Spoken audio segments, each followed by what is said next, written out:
Buenas tardes. Hablemos de estudios biomecánicos y de su aplicación práctica al tratamiento de las disfunciones carpianas. Lo que les voy a presentar a continuación es el resultado de todos los estudios que nuestro grupo, liderado por el doctor Marc García Elías, ha llevado a cabo en el Grupo de Biomecánica de la Extremidad Superior de Barcelona. Tal como les ha anticipado antes el doctor Luke, la biomecánica del carpo académicamente se divide en estudio de la cinemática y estudio de la cinética carpiana. Por lo tanto, empezaremos viendo movimiento, estudiando cinemática carpiana. Y la veremos durante las inclinaciones de la muñeca, durante la flexoextensión de la misma y durante el dart throwing motion. Empecemos por ver cómo se mueve la hilera proximal del carpo durante las inclinaciones laterales de la muñeca en un carpo sano. En inclinación radial, el escafoide se flexiona para adaptarse al poco espacio que le queda entre radio e hilera distal y arrastra consigo a toda la hilera proximal del carpo en flexión. En cambio, en inclinación cubital, el escafoide se extiende, arrastrado por los ligamentos que lo unen a la hilera distal del carpo y arrastra a toda la hilera proximal del carpo en extensión. Los tres huesos de la primera hilera del carpo se mueven de forma suavemente progresiva desde la flexión hasta la extensión cuando la muñeca se mueve desde la inclinación radial hacia la cubital. Esta muñeca no presenta un movimiento armónico ni progresivo durante las inclinaciones laterales de la muñeca. Presenta una disfunción cinemática, es un carpo discinético. En él, en inclinación neutra, la primera hilera del carpo todavía sigue flexa hasta que se extiende en bloque brusca e imprevisiblemente cuando la muñeca llega a la inclinación cubital. Es una discinesia palmar de la hilera proximal porque en inclinación neutra de la muñeca toda la primera hilera del carpo está en flexión.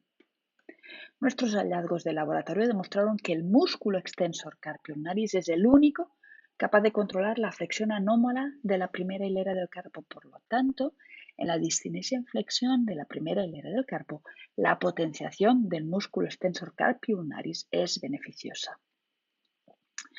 ¿Cómo se mueve durante las inclinaciones de la muñeca la primera hilera del carpo cuando el ligamento escafo-semilunar se haya roto?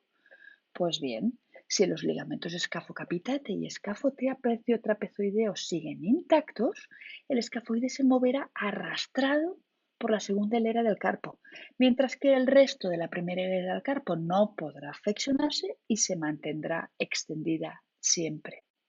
Por lo tanto, en los pacientes con patología de los ligamentos escafo-semilunar o luno-triquetral, las inclinaciones laterales de la muñeca no son beneficiosas. Veamos ahora cómo se mueve la hilera proximal del carpo durante la flexoextensión de la muñeca en un carpo sano. Alrededor de la posición neutra, solo flexoextensiona la articulación mediocarpiana.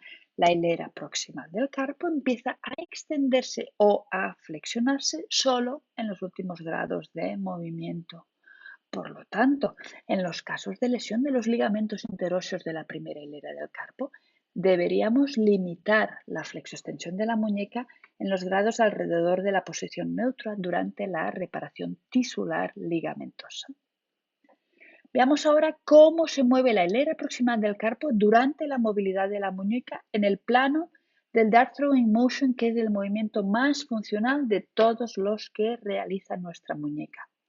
Corresponde al movimiento puro y aislado que ocurre en la articulación mediocarpiana y se lleva a cabo en el plano que va desde la flexión asociada a inclinación cubital hasta la extensión asociada a la inclinación radial a través de la acción de dos músculos, el flexor carpi ulnaris y el extensor carpi radialis longus. En un carpo sano, la movilidad de la muñeca en este plano ocasiona una mínima movilidad de la hilera proximal del carpo. Fíjense bien en este carpo sano moviendo en dart throwing motion plane. Escafoides y semilunar casi solo rotan en los extremos del movimiento. Por lo tanto, si tras la reparación ligamentosa escafolunar la articulación escafolunar se halla bien estabilizada, la movilidad de la muñeca en dart throwing plane, sin llegar a sus extremos, puede iniciarse desde las primeras etapas de la rehabilitación postoperatoria. Veamos ahora cómo se comporta el cuerpo sano cuando en lugar de ser sometido a movimiento de la muñeca es requerido para aguantar una carga. Hablemos de cinética del carpo normal. Cuando un carpo sano es sometido a una carga axial, todos los huesos carpianos modifican su posición para construir un bloque que evite el colapso carpiano. ¿Y cómo lo hacen?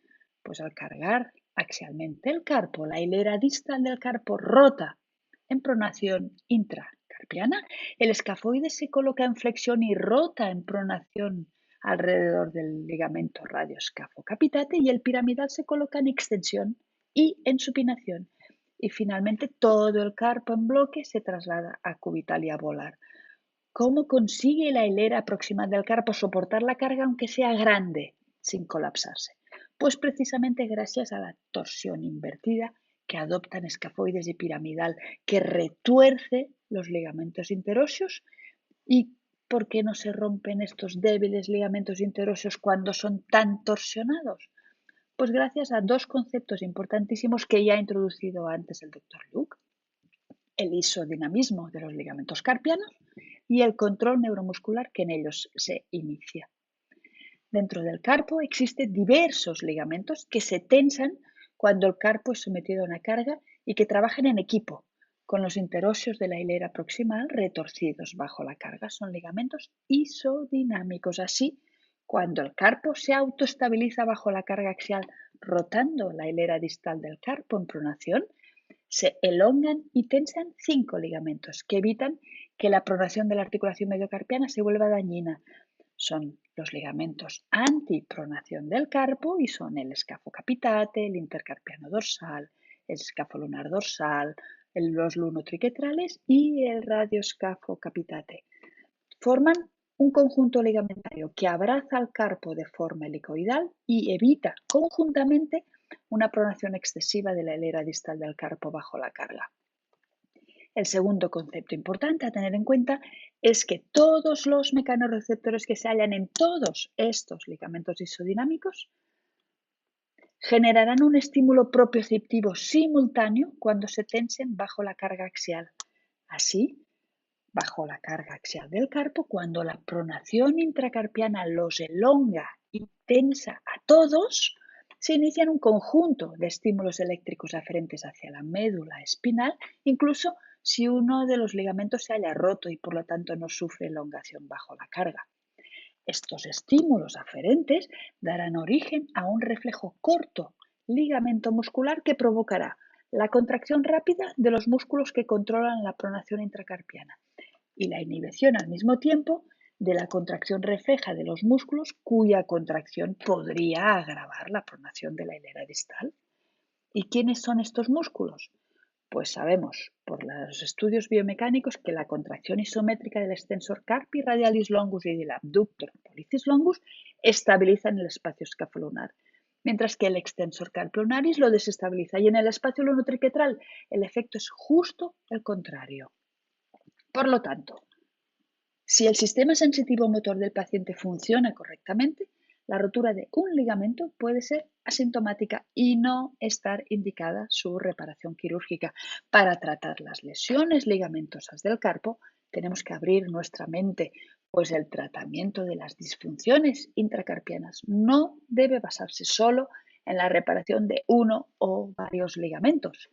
Los músculos extensores del carpo y el abductor pollicis longus en caso de inestabilidad escafolunar o el extensor carpi ulnaris en caso de inestabilidad lunotriquetral pueden ser nuestros aliados tanto antes como después de una reparación ligamentosa.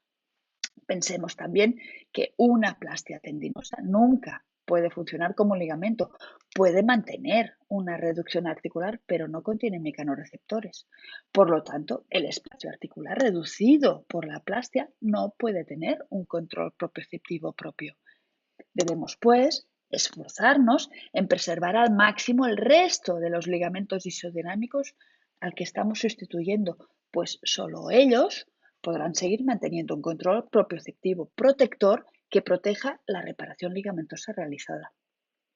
Del mismo modo, debemos preservar los nervios articulares, como el nervio interóseo posterior que ven en la foto, pues ellos inervan los mecanorreceptores de los ligamentos isodinámicos restantes y haremos capsulotomías específicamente diseñadas para ello, como esta descrita en el 2010, o nos ayudaremos de la artroscopia. Las inclinaciones debieran posponerse en el tiempo tras la cirugía de los ligamentos interóseos de la primera hilera del carpo o de la articulación mediocarpiana.